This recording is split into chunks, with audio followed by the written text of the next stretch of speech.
वासुदेवाय नमः। हर हर महादेव। दोस्तों, आपके अपने चैनल शिव धार्मिक में आपका बहुत बहुत स्वागत है। भगवान भोलेनाथ की कृपा आप पर और आपके परिवार पर सदा सर्वदा बनी रहे। तो दोस्तों, आज की वीडियो में हम सुनेंगे जया एकादशी की व्रत कथा।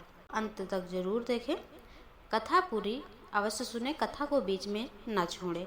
और हाँ, वीडियो आपको पसंद आए तो एक लाइक तो ज़रूर कर दें, क्योंकि आपके लाइक से मुझे पता चलता है कि मेरे द्वारा बनाई जा रही वीडियो आपके लिए उपयोगी है, आपको पसंद आ रही है। चैनल पर नए हैं, अभी तक चैनल को सब्सक्राइब नहीं किया है, तो अगर आज की वीडियो आपको पसंद आए तो चैनल को सब्सक्राइब करके बेल आइकन को प्रेस कर दें। इससे ये होगा कि इस चैनल पर अपलोड होने वाली वीडियो की नोटिफिकेशन आपको सही समय पर प्राप्त होगी। तो आइए सुनते हैं जया एकादशी की पौराणिक एवं प्रमाणिक कथा। पद्म पुराण में वर्णित इस एकादशी की कथा के अनुसार देवराज इंद्र स्वर्ग में राज करते थे और अन्य सब देवगण सुखपूर्वक स्वर्ग में रहते थे। एक समय इंद्र अपनी इच्छा अनुसार नंदनवन में अप्सराओं के साथ विहार कर रहे थे और गंधर्व गान कर रहे थे। उन गंधर्वों में प्रसिद्ध पुष्पदंत तथा उसकी कन्या पुष्पवती और चित्रसेन तथा उसकी स्त्री मालिनी भी उपस्थित थे। साथ ही मालिनी का पुत्र पुष्पवान और उसका पुत्र माल्यवान भी उपस्थित थे। पुष्पवती गंधर्व कन्या माल्यवान को देखकर उस पर मोहित हो गई और माल्यवान पर काम बाण चलाने लगी। उसने अपने रूप, लावण्य और हाव भाव से माल्यवान को वश में कर लिया। हे राजन, वह पुष्पवती अत्यंत सुंदर थी। अब वे इंद्र को प्रसन्न करने के लिए गान करने लगे, परंतु परस्पर मोहित हो जाने के कारण उनका चित्त भ्रमित हो गया था। इनके ठीक प्रकार न गाने तथा स्वर ताल ठीक नहीं होने से इंद्र इनके प्रेम को समझ गया और उन्होंने इसमें अपना अपमान समझकर उनको शाप दे दिया। इंद्र ने कहा, हे मूर्खों, तुमने मेरी आज्ञा का उल्लंघन किया है, इसलिए तुम्हारा धिक्कार है।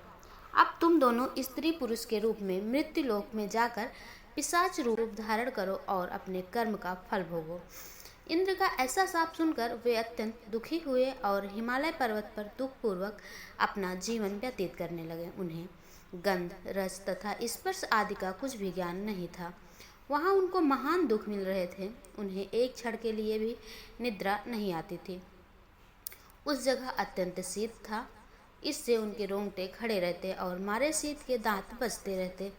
एक दिन पिशाच ने अपनी स्त्री से कहा कि पिछले जन्म में हमने ऐसे कौन से पाप किए थे जिससे हमको यह दुखदायी पिशाच योनि प्राप्त हुई। इस पिशाच योनि से तो नर्क के दुख सहना ही उत्तम है, अतः हमें अब किसी प्रकार का पाप नहीं करना चाहिए। इस प्रकार विचार करते हुए वे अपने दिन व्यतीत कर रहे थे।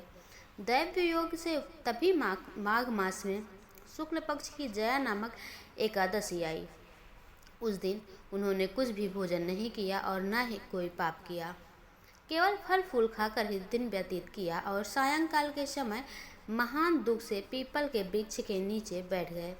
उस समय सूर्य भगवान अस्त हो रहे थे। उस रात को अत्यंत ठंड थी, इसी कारण वे दोनों शीत के मारे अति दुखित होकर मृतक के समान आपस में चिपटे हुए पड़े रहे।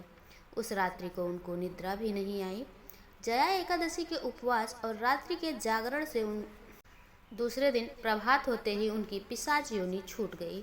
अत्यंत सुंदर गंधर्व और अप्सरा की देह धारण कर सुंदर वस्त्र भूषणों से अलंकृत होकर उन्होंने स्वर्गलोक को प्रस्थान किया। उस समय आकाश में देवता उनकी स्तुति करते हुए पुष्प वर्षा करने लगे। स्वर्गलोक में जाकर इन दोनों ने देवराज इंद्र को प्रणाम किया। इंद्र इनको पहले रूप में देखकर अत्यंत आश्चर्यचकित हुए और पूछने लगे कि तुमने अपनी पिशाच योनि से किस तरह छुटकारा पाया, तो वो सब बतलाओ। माल्यवान बोले कि हे देवेंद्र, भगवान विष्णु की कृपा और जया एकादशी के व्रत के प्रभाव से ही हमारी पिशाची देह छूटी है। तब इंद्र बोले, हे माल्यवान, भगवान की कृपा और एकादशी का व्रत करने से न केवल तुम्हारी पिशाच योनि छूट गई, वरन हम लोगों के भी वंदनीय हो गए, क्योंकि विष्णु और शिव के भक्त हम लोगों के वंदनीय हैं, अतः आप धन्य हो। अब आप पुष्पावती के साथ जाकर विहार करो। अतः इस एकादशी के व्रत से बुरी योनि छूट जाती है। जिस मनुष्य ने इस एकादशी का व्रत किया है उसने मानो सब यज्ञ, जप, दान आदि कर लिए। जो मनुष्य जया एकादशी व्रत करते हैं वे अवश्य ही 1000 वर्ष तक स्वर्ग में वास करते हैं। ऐसी इस एकादशी की महिमा है। तो दोस्तों आशा करती हूँ वीडियो आपको पसंद आई हो। मिलती हूँ मैं अगले वीडियो में, तब तक के लिए नमस्कार।